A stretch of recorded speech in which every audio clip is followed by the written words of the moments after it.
Errington Reay Pottery is one of the last traditional potteries to produce handmade garden plant pots that are completely frostproof. And they even have a 10-year frostproof guarantee, I'll have you know.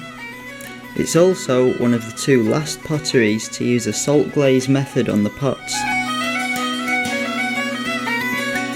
It's in a place called Bardon Mill, located deep in the heart of Northumbria. It's not in the heart at all really, but that's just the sort of thing people say in sensible documentaries, so I thought I'd say it too.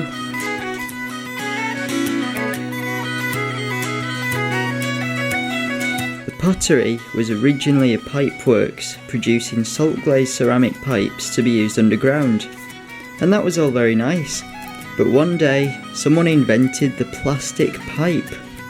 And unfortunately, as a result, the pipeworks went out of business practically overnight.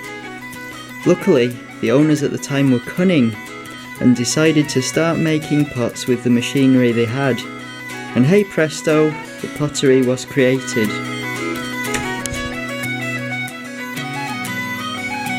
Anyway, enough of all this history, let's go and see how they do it.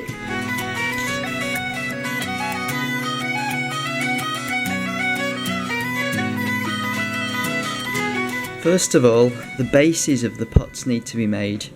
Now to do this, they cleverly use one of the pipe extrusion machines from the days of pipe making. They've basically just adapted their pot producing methods in order to use the machine. And they may as well use it, seeing as though it saves them time, and it's just lying around anyway.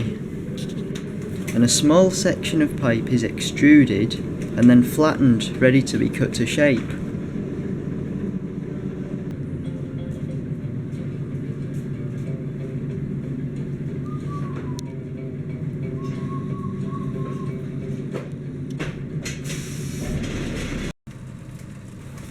Meanwhile, upstairs at the top of the machine, Sean is feeding clay into the top of the extruder, and he does this by throwing lumps of clay into that hole there. He's very good at it, but only through years of doing it. It's what experience does for you.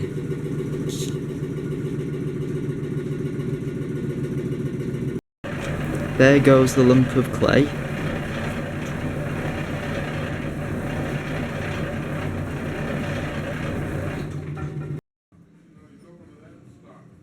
Once enough flattened sections have been made, they can all be cut into bases. So Sean appears again, and every time he cuts a section out, 2 bases are made, as each sheet has 2 layers in it. There he is cutting holes out the centre. That's what will be the drainage holes on the finished pot. Yeah, there's a dog there, look.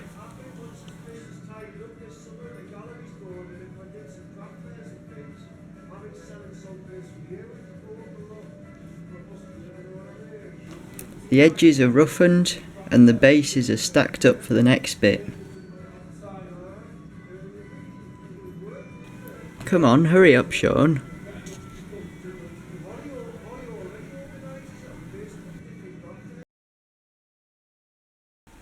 The sides of the pots are then extruded onto the bases using the same extrusion machine. That's why they roughen the edges, to give a good bond between the edge of the pot and the base.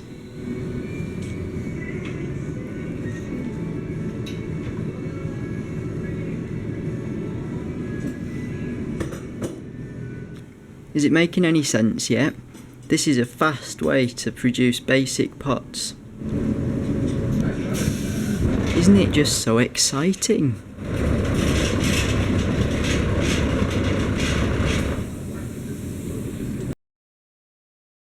These are now ready to go onto the wheel to be hand thrown.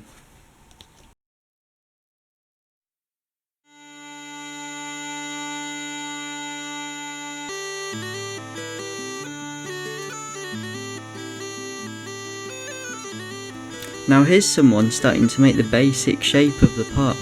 Ian, I think you call him. He's very good at it. He makes it look easy, but it's really not.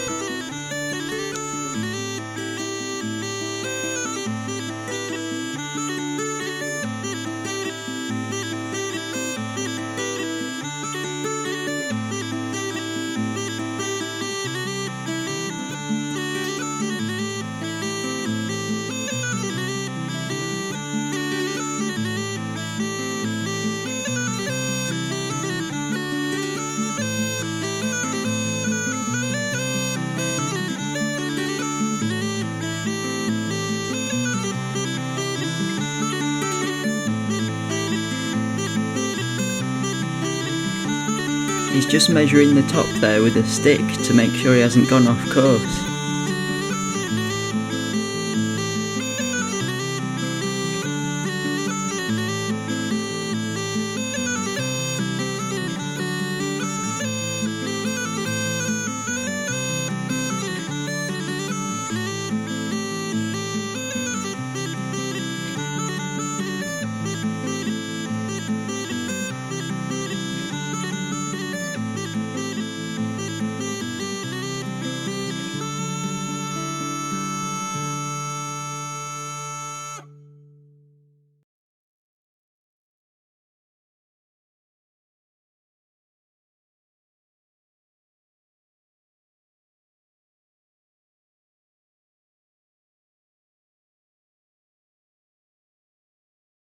Just stamping on the official Errington Reay logo there, just to prove it's real.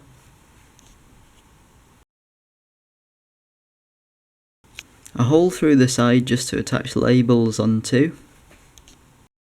And finally, he's just prodding holes into the rim there, because when he folded that over, he made an air bubble all the way around, because there's a cavity inside there. So he's prodding a hole in it to let the air out, because otherwise, when they put it in the kiln, it just explode.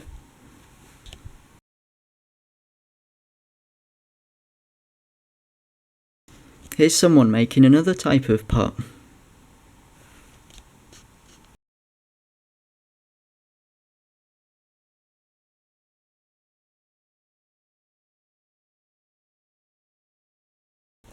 And before you say that starting with an extruded cylinder like that is cheating, time is money. And anyway, who cares? These people know they can do it from scratch if they want to, so why should they when a machine will do the dirty work for them? Incidentally, I had a go at making my very own pot just to prove I could. There it is, look. And after a finishing touch by one of the lads, it looked like this. Very nice. And here's Sean again, taking the pots off to dry on the aptly named drying flat. It actually has underfloor heating to make them dry quicker, you know. And if you're wondering where all this clay comes from, they order truckfuls of shale, which is piled up round the back. They crush it up in a crusher and it's filtered through a mesh to get the finest particles. Then they mix it with water to make the clay. There's the crusher, look.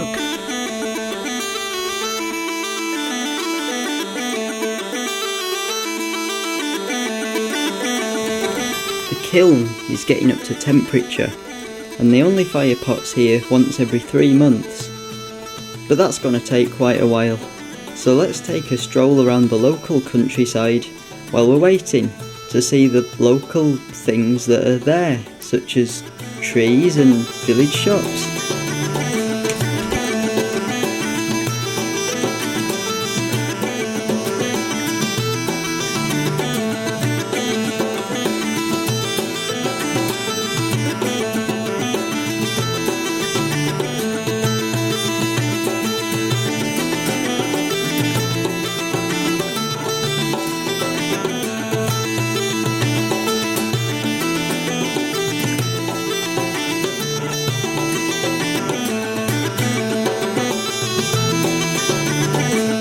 Right, well that's quite enough of that anyway.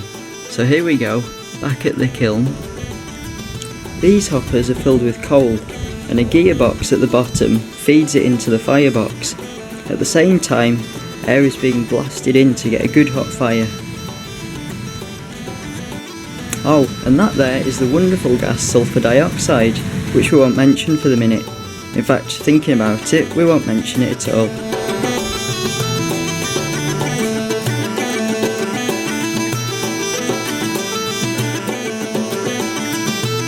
Now here's the manager preparing some buckets of salt ready for the salt glazing process, which you'll see in a minute.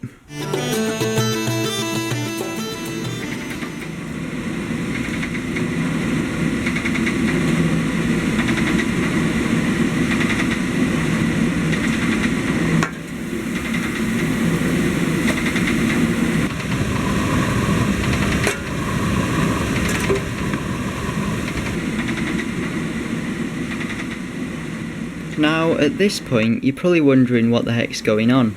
So I'll tell you. Salt is being thrown onto the fire and it vaporises because of the heat.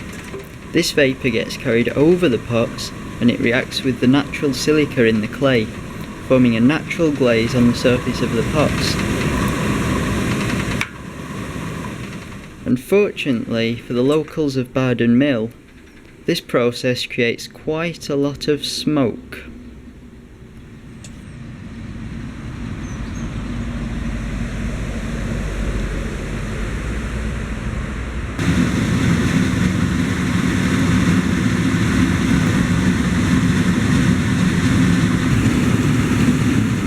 After about 15 minutes, more salt is put in the other firebox around the other side of the kiln.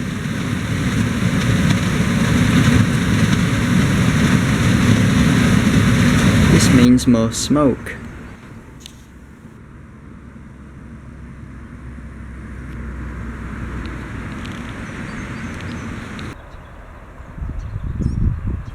Once the kiln's cooled down, they can take all the pots out and hopefully they'll have that iconic Errington Reay salt glaze to them, like you can see here.